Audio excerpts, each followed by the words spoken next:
کبھی آپ نے یہ سوال خود سے کیا ہے کہ مغرب دنیا کو کس طرح سے بے وقوف بناتا ہے؟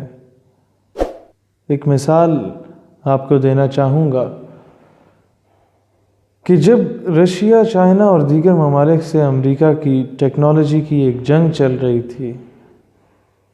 اور دیگر ممالک ٹیکنالوجی میں بہت آگے جا رہے تھے، تو امریکہ نے یہ سوچا کہ ہم ایک ایسا شوشہ چھوڑیں گے جس کے ذریعے ہم تمام ممالک پہ سبقت حاصل کر جائیں گے۔ شوشہ یہ چھوڑا گیا کہ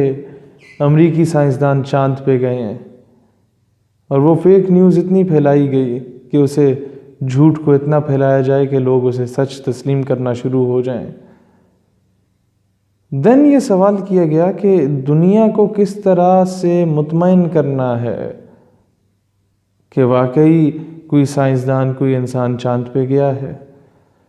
امریکہ نے کہا کہ دنیا کو 4 حصوں میں تقسیم کرو، 6 ارب آبادی ہے، 1.5 ارب مسلمان ہیں، 1.5 ارب لوگ چائنا کے ہیں، باقی کچھ لوگ ہندوستان کے ہیں جن کا آبادی 1 ارب کے ریلیٹڈ ہے۔ وہ آٹومیٹیکلی میجورٹی کو دیکھ کے امپریس ہونا شروع ہو جائیں گے، اور باقی کا جو ویسٹرن بیلٹ ہے وہ آٹومیٹیکلی امریکہ کی فیور میں ہے۔ اب سب سے پہلے تو پڑھے لکھے طبقے کو قابو کرنے کی کوشش کی، اور وہ اس طرح کی کہ جب سائنسدان چاند پہ گیا تو اس نے پہلا جملہ یہ کہا کہ آل دا میتھس از کریکٹ، یہ ساری ریاضی جو میتھمیٹکس ہے وہ کریکٹ ہے، اگر یہ کیلکولیشنز ٹھیک نہ ہوتی تو ہم چاند پہ نہ پہنچتے۔ تو پڑھا لکھا طبقہ بولنے لگا، ہاں یار واقعی اس نے تو بہت اچھا جملہ کیا، بجائے اس سے کہ اس پہ ریسرچ کرنا شروع کرتے کہ واقعی یہ گئے یا نہیں۔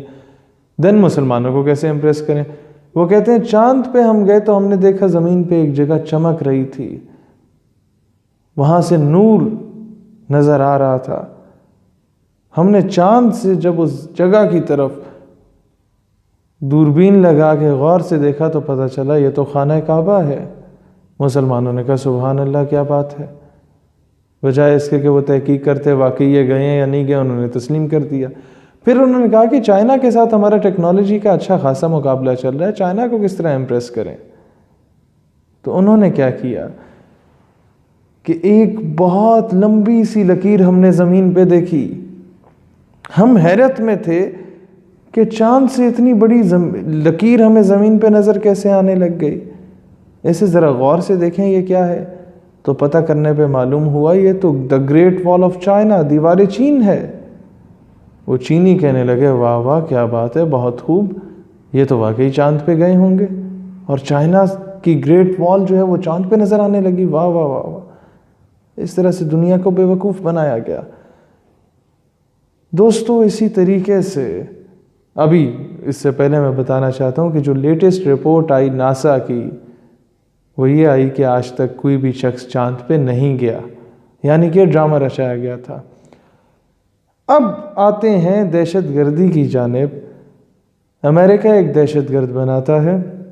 خود ہی 9/11 کے اٹیکس کرواتا ہے، اور اس کے بعد کہتا ہے کہ دہشت گرد عراق میں بیٹھا ہے، جا کے پورے عراق کو مسمار کر دیتا ہے، اور پھر کہتا ہو دہشت گرد تو ایران میں بیٹھ گیا۔ وہ دہشت گرد بچ جاتا ہے، باقی پورا عراق تباہ،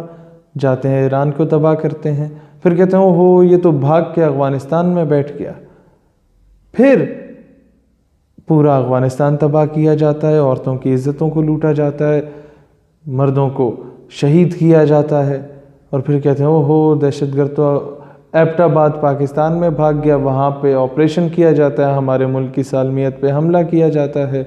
اور پھر کہتے ہیں دہشت گرد تو سیریا میں تھا، پھر سیریا کو تباہ کیا جاتا ہے، پھر پتہ چلتا ہے وہ دہشت گرد سیریا تباہ ہو گیا، دہشت گرد تو لبنان بھاگ گیا۔ اس طرح کرتے کرتے پوری مڈل ایسٹ اسٹیٹس میں اور پورے عالم اسلام میں فتنہ پیدا کرنے کے بعد جب امریکہ جاتا ہے تو مسلمانوں کے مختلف گروہ بنا کے انہیں آپس میں لڑوانا شروع کرتا ہے، کبھی سیکٹیرین وائلنس یعنی فرقہ واریت پر، کبھی لسانیت کی بنیاد پر علیحدگی پسند تحریکیں چلاتا ہے، اور کبھی جب دیکھتا ہے کہ اس ملک پہ کس طرح سے حملہ کیا جائے تو وہاں پر پہلے سے ہی ایسی تحریکیں چلوائی جاتی ہیں، اور جب فرقہ واریت اور لسانیت کی بنیاد پر ان قوموں کو تقسیم کر کے خانہ جنگی شروع کی جاتی ہے، تو امریکہ صاحب یونائٹڈ نیشنز کی امبریلا کے اندر امن کے قیام کے لیے تشریف لاتے ہیں، اور جب امریکہ صاحب امن کے قیام کے لیے تشریف لاتے ہیں تو امریکہ آپ سے کبھی یہ سوال نہیں کرتا کہ جناب تاسو پختون دے یا پنجابیان دے، کہ آپ پٹھان ہیں یا پنجابی ہیں۔ نہ ہی وہ یہ سوال کرتا ہے کہ آپ شیعہ ہیں، سنی ہیں یا وہابی ہیں۔ وہ آپ کو مسلمان ہونے کی حیثیت سے قتل کرتا ہے یا شہید کرتا ہے۔ لہٰذا مسلمانوں، مسلمان ہونے کی حیثیت سے اپنا دفاع کرنا سیکھو اور ایک پلیٹ فارم پہ متحد ہو جاؤ۔ باقی کے چھوٹے موٹے اختلافات جو آپس میں آپ کے ہیں وہ بعد میں بھی دیکھے جا سکتے ہیں۔ جب دشمن آپ پہ حملہ آور ہوتا ہے تو دو بھائی اگر آپس میں لڑ رہے ہوں تو وہ بے وقوف کہلاتے ہیں۔ ان دونوں بھائیوں کو چاہیے کہ پہلے دشمن کا مقابلہ کرے، پھر آپس میں فیصلہ کر لے کہ جناب حق پہ آپ ہیں یا میں ہوں۔